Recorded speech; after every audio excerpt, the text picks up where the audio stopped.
This is what a cath lab looks like. So again, let's say most patients come in electively through the testing they get done at the office, and you have a significant finding on a stress test or the CAT scan, then you end up here. Or if somebody comes into the emergency room with angina that we think is real, you could end up here in the cath lab.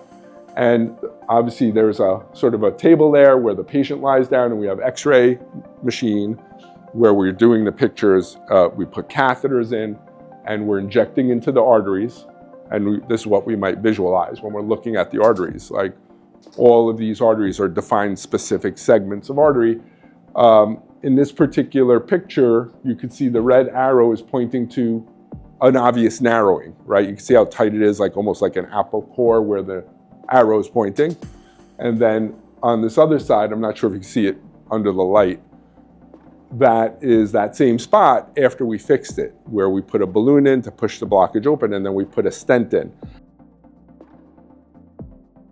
So a stent is this metal mesh scaffolding, and we size it properly to the artery. Arteries are of different sizes, blockages are of different lengths, so we pick the proper size and length of a stent to put into that spot and push that stent open. It's like a scaffolding, the blockage is pushed behind it, and now the opening is the normal size it should be, and the normal amount of blood flow can go to your heart in that area.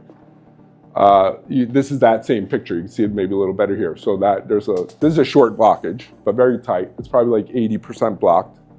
And then you can see where the stent is, and it's a nice smooth tubular segment again. Stents are not simply just metal, they have medicine on them to prevent reblockage. They help stop it's an inflammatory response where if you didn't have that medication on the stent, material could build up like from inflammation and reblock the artery. The stents don't collapse, they never move, they don't break. If they reblock, it's because this material built back up inside of it. So these medications help prevent that from happening. And we have great success with stents. The reblockage rates in stents, like the reblockage, is very low. There's been a lot of development of that technology over the years. When I first started, when I was training, we didn't even have stents, we only had balloons. So we'd go in and balloon things, and it was very messy because things would collapse back or it was very unreliable. Stents made everything reliable. And first they were just bare metal, and eventually the technology was that we developed this medication on stents that helped prevent reblockage long term. These are depictions of different stents, right?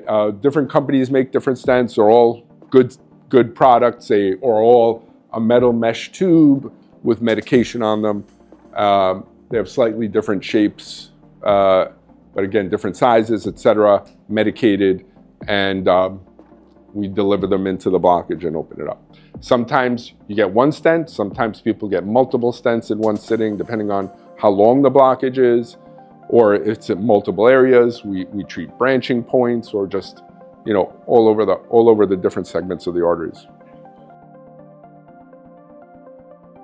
So the longevity is they stay in your heart forever, in the arteries. They can never come out. Once we press that against the wall of the artery, it takes about 6 to 9 months for the artery to grow a new lining over the top of it, and it becomes part of the inside of the wall of the artery. And the only thing that can that affects longevity of it, let's say, is if it reblocks, right? So usually they don't reblock and they stay open forever. So if they don't reblock, they last forever. You don't take them out, they stay open forever. If it reblocks, you can go in there and clean it out when it reblocks, if it reblocks. That only happens about 5 to 10% of the time.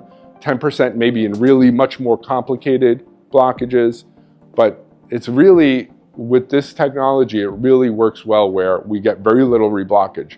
So they last forever. It's just a question of, if it reblocks, then you have to go back in and clean it out again.